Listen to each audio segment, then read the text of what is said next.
Hey guys, Tom here, and welcome back to another video on the Racing Joker channel. Oh my god, the camera's on really low battery. Okay, so anyways, ignore the really bad lighting. I have no way to really improve that. There's no room for lights or anything, but today we're talking about something a little different. Well, not massively different.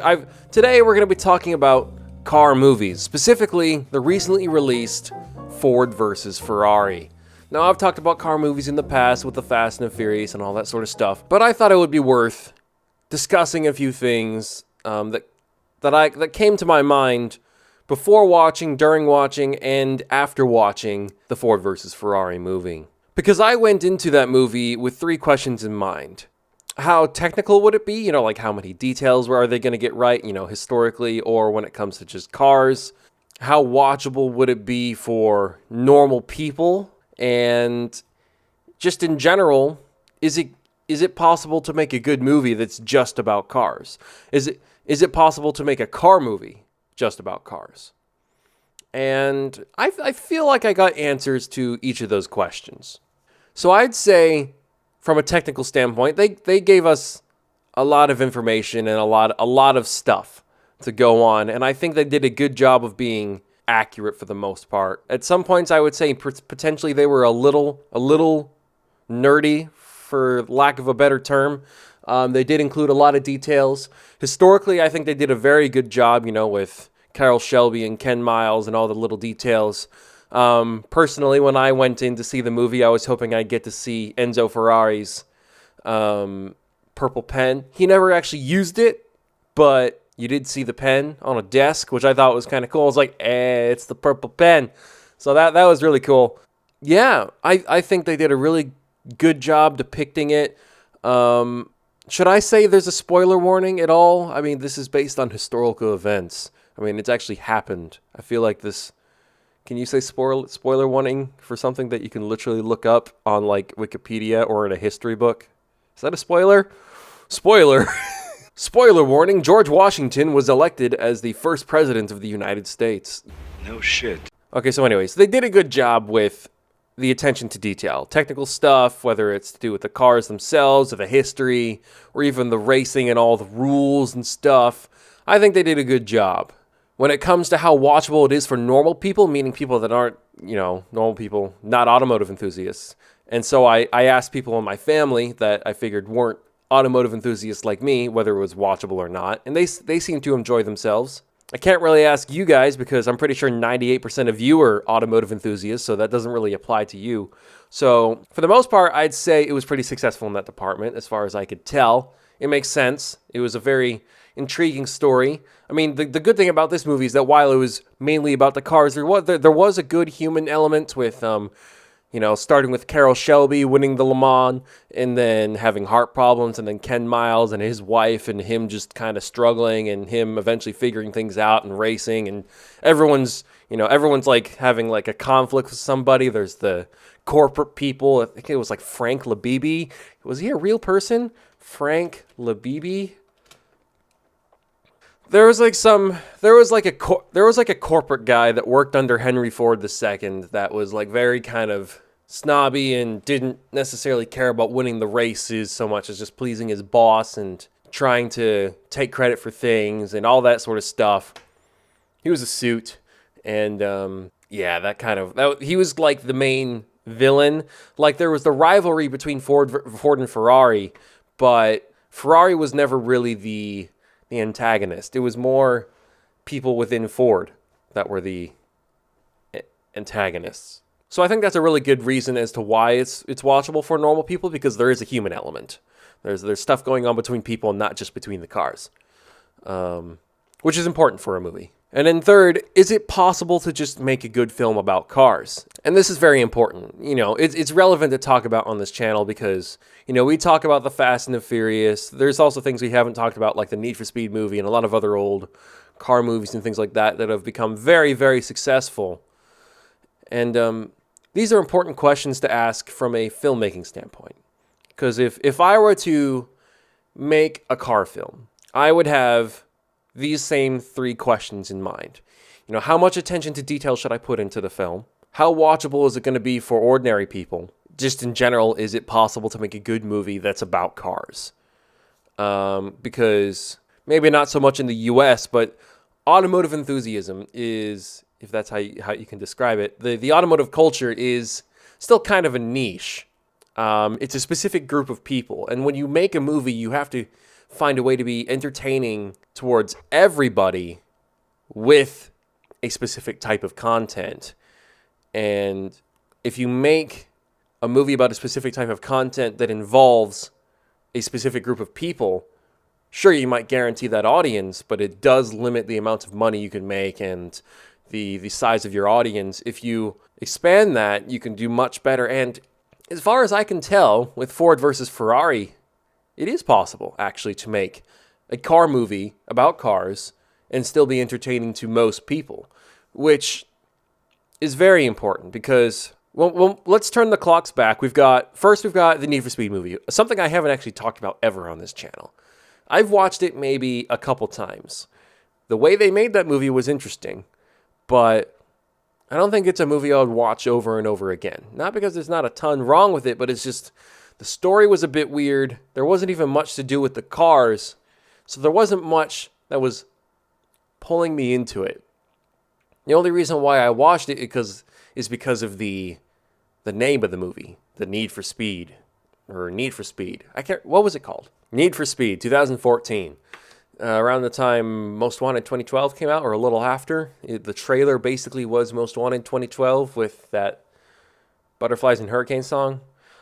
Anyways, off topic. That is an example of how to not really make a car movie.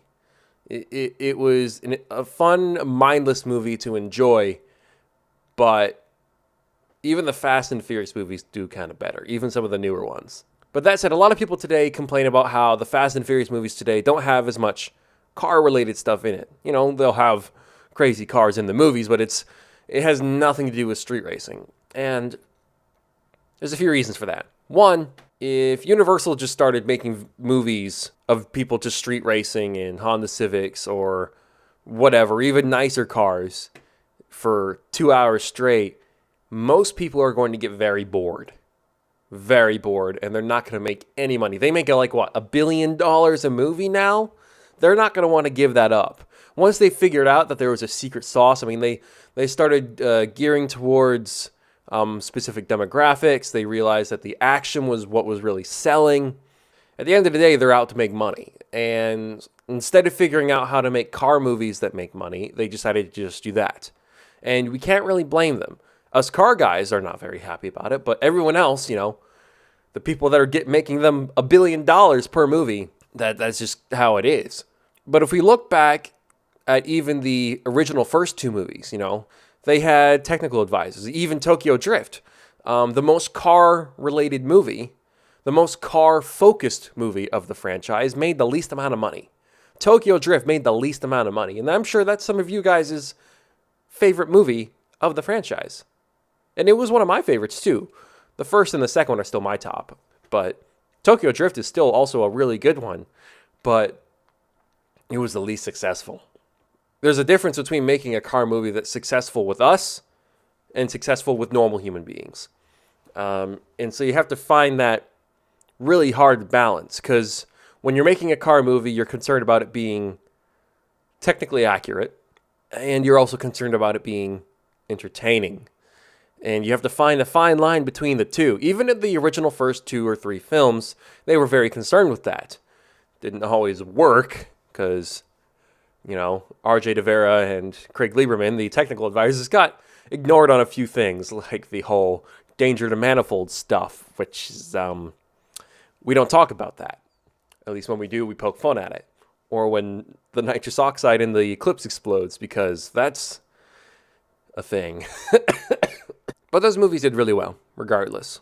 They had the weird fine line between the two of being both entertaining and sort of technically accurate. I would say gearing more towards entertaining. I think the Fast and the Furious movies were never really, really about the cars. They were just a cool, for lack of a better word, side piece or side attraction or added benefit.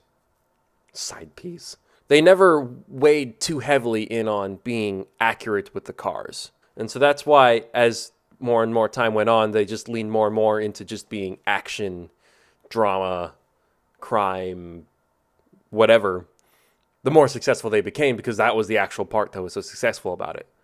And, you know, for the rest of us, people who are genetically engineered to like cars, we're liking those movies because of that. But we're a smaller group of the audience that actually liked it because of that. So if we were to make a movie, hypothetically, we would have to, for one, have a good story, which is not an easy thing to do, and do an okay job with the cars without numbing the audience with too much information.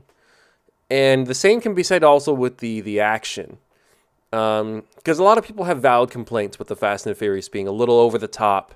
Well, a little over the top. Very over the top. Being ridiculous. The character surviving things that Superman wouldn't survive. And all sorts of stuff. And so that's important to keep in mind. Unless if you don't care and you don't mind that being the identity of your movie. In which case, who cares? I mean, why should you? You make $1 billion a year. But if you're trying to make a specific product where you have both action and cars, you have to find that balance where you can be both. And so I would say you want to have the good human element, the good human struggle, and also the good car element, and have it be kind of intertwined, where there's quests going on either side. Because in Ford versus Ferrari, you've got Carroll Shelby constantly overcoming things to help his friend race, because, you know, there was a lot of times where Ken Miles was struggling to even be the driver for the Ford GT40. And then there's the whole quest of Ford versus Ferrari. And now here, that's another interesting thing.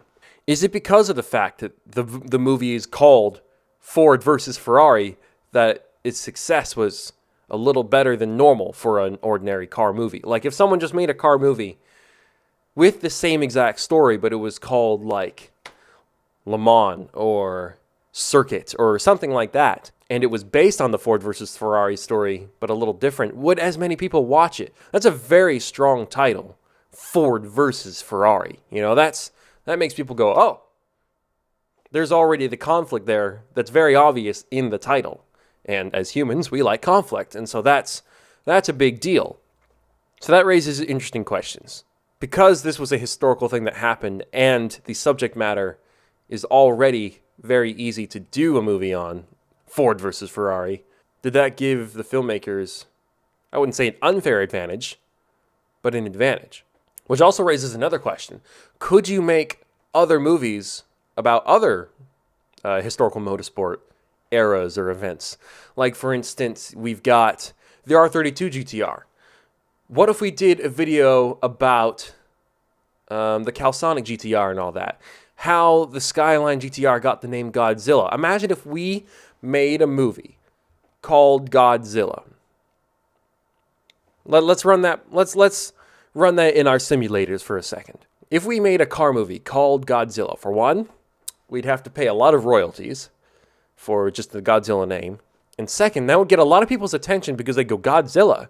What? All the car guys would be like, the R32. And normal people would be like, why is this called Godzilla? That would at least pique people's interest. And so once you've piqued people's interest, you want to find a way to retain that interest. And so you have to find a way to add the human element to the whole R32 GTR story and how it got the name Godzilla. And another good one that many of you are familiar with is the BMW M3 GTR story of how the M3 E46's inline-six engine just wasn't enough. They put in the V8, they started beating everybody, rules started changing, and they eventually had to pull out because they kept making the rules harder and harder for them to even get involved in the racing. You could make a story about that. You could make that movie very similar to Ford versus Ferrari and just basically make it BMW versus Porsche. Because the ending would be very similar. You could make it very similar. Because at the end of Ford versus Ferrari, spoilers, historical events anyways, there's like a weird technical thing where Ken Miles slows down. They have all three Ford GT40s cross the finish line at the same time. And then he loses because for some technical like loophole, they let someone else win just by a little bit because they say, oh, they traveled more distance or something. I can't even remember the name of the driver, but it wouldn't be too different from that because legend has it Porsche was one of the Porsche racing teams were the main groups that complained about the M3 GTR having a prototype engine, or calling it a prototype, and that it was against the spirit of Le Mans, the American Le Mans series. And so it would be a very similar ending with the M3 GTR leaving the race, but then you could have the end credits thing where it's like the M3 GTR went on to win a 24-hour thing, or starred in Need for Speed Most Wanted and became one of the most famous BMWs of all time, all that sort of stuff. You could make a movie about that. And a lot of people would probably watch it, actually, if you made it the cover car somehow. But you'd have to make it recognizable enough and similar enough to the Need for Speed one, I think, or find a way to attract the Need for Speed people and the Le Mans people and just the BMW people. And then you've got a good story. Then you have to figure out the human elements, which I don't think would be too hard, because they would just be people struggling with the authority figures in the American Le Mans series and the people at Porsche. You got a story. It's a similar sort of thing. So, yeah.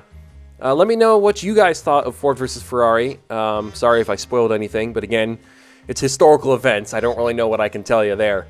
I don't usually do videos like these where I talk about specific movies and just kind of review them or discuss them. If you guys want to see me do this more, let me know. It's never really crossed my mind before until recently. But, I walked into Ford versus Ferrari with a few specific questions, and I feel like I kind of answered them with my own experience. I want to know what you guys thought of it, because these movies, I would say, are very important, at least to us. And I think moving forward, we can learn a lot from it, and it can make a big difference on the culture itself, and possibly the world and the entertainment industry, because, with every new generation, new things can happen, more creative things can be done, but you can always be improving on stuff. So, thank you guys so much for watching. I am Tom, the Racing Joker. I hope you enjoyed this video. Leave a like and a comment down below about what you liked about it. I mean, I've already asked you guys to talk to me in the comments below, so I won't talk about that anymore. But if you did like this video, then have a peruse through my channel, and if you like what you see, then hit that subscribe button, because I'm sure you'll like what I've got planned. If you're already a big fan, then head over to my Patreon, where you can give me a little bit of extra support to help fund better filming equipment like cameras, or filming trips to cool car events, or even real-life car projects like the WRX or the real-life M3 GTR project. Whatever it is that you want to help with, any kind of support you can give me, whether it's the like, comment, subscribe, Patreon, whatever it is, it's all greatly appreciated. You're all awesome. But hey, even if you do none of those things, I just want to say, have a good day, take it easy, and keep it crazy. I'm Tom, the Racing Joker, and I'll see you all next time.